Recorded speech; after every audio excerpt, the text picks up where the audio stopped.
Greetings, friends and pilgrims, we are the Guildsmen 4, masters of our very trades and your servants evermore.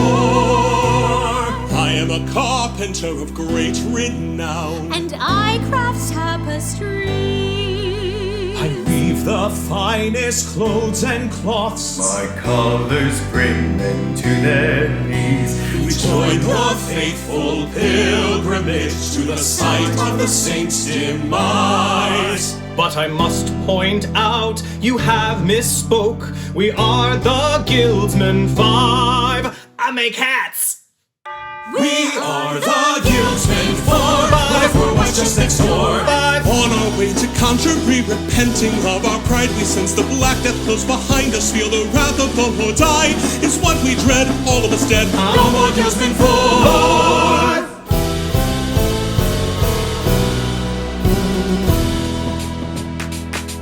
In this digital world of plastic and steel, my clients still crave those things that are real.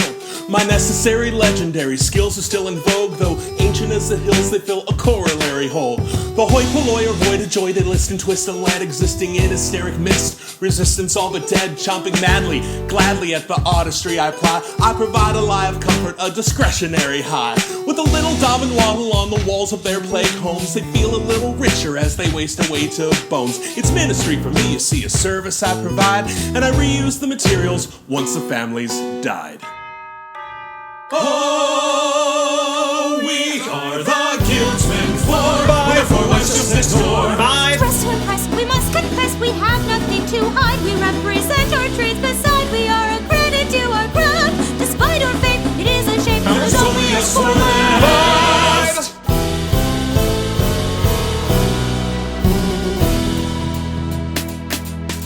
My tapestries are more than they seem. When viewed by the light of day, they seem serene.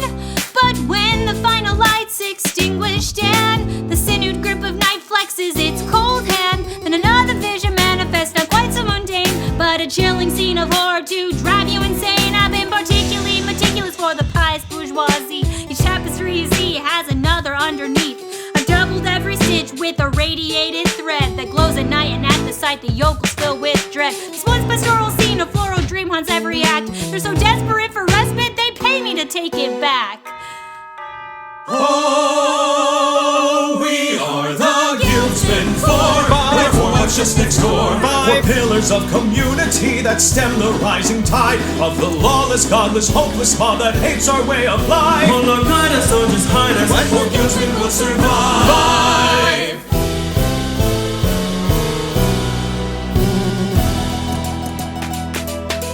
I am a weaver, and I am a dyer. you put us together wherever we go, We bring fire. Our clothes are the hippest, so sick it's ridiculous. Get The this. range of our claims are strangely vociferous. But you don't understand the plan, the scam that damns us both straight to hell for a tortured eternity. Ha! It's a certainty, but until that day comes, look at your boys. Hell, we're living like royalty. Our passion is fashion, with an emphasis of cash on delivery. We can't afford cloth in a plague economy, so on nights when the moon's not lighting our To faces, file the graves and strip them down to their laces. with a little bit of doubt we make the straps as good as new. And if a person had to die, you should be glad it wasn't you. Oh, we are the Guildsmen 4, therefore watch us next door. In these days of death and blood, our business seems to No thrive. doubt because the Lord has smiled upon our faithful enterprise. His blessings pour Forevermore. upon the Guildsmen 4.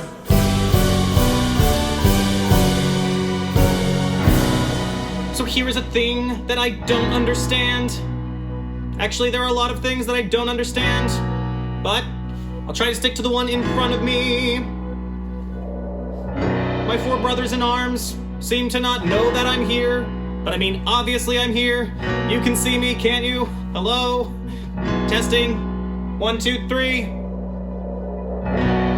But their constant refusal to acknowledge my presence has led me to one of 2 conclusions. 1, there are supernatural forces that are somehow masking my physical form to their senses in a bizarre, interdimensional delusion.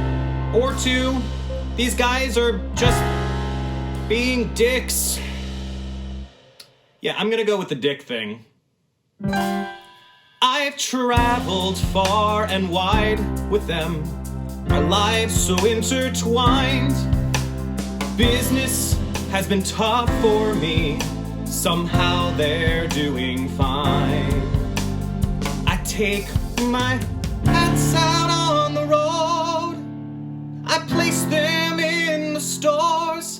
You'd think hats would sell well these days, what with people covering sores. But it's been really bad, I've been kind of a drain on the whole group's joie de vivre.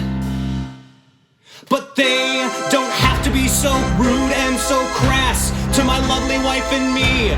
They haven't spoken to us since all of the fuss on the edge of town, in the rain and the fight. The last thing I recall was taking a fall and watching them vanish into the night. Wait a minute. Brothers, it is good to have you all here.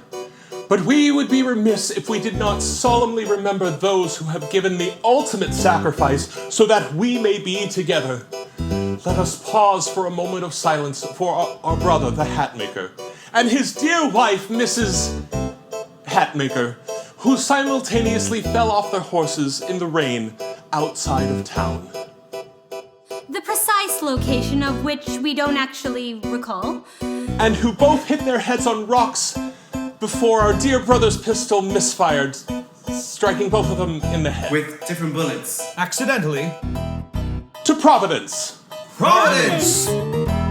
We are the Guildsmen, with our 4 wives just next door. Not mine! On our way to Canterbury, repenting of our pride, we sense the black that flows behind us, feel the wrath of the Most High. It's what we dread, all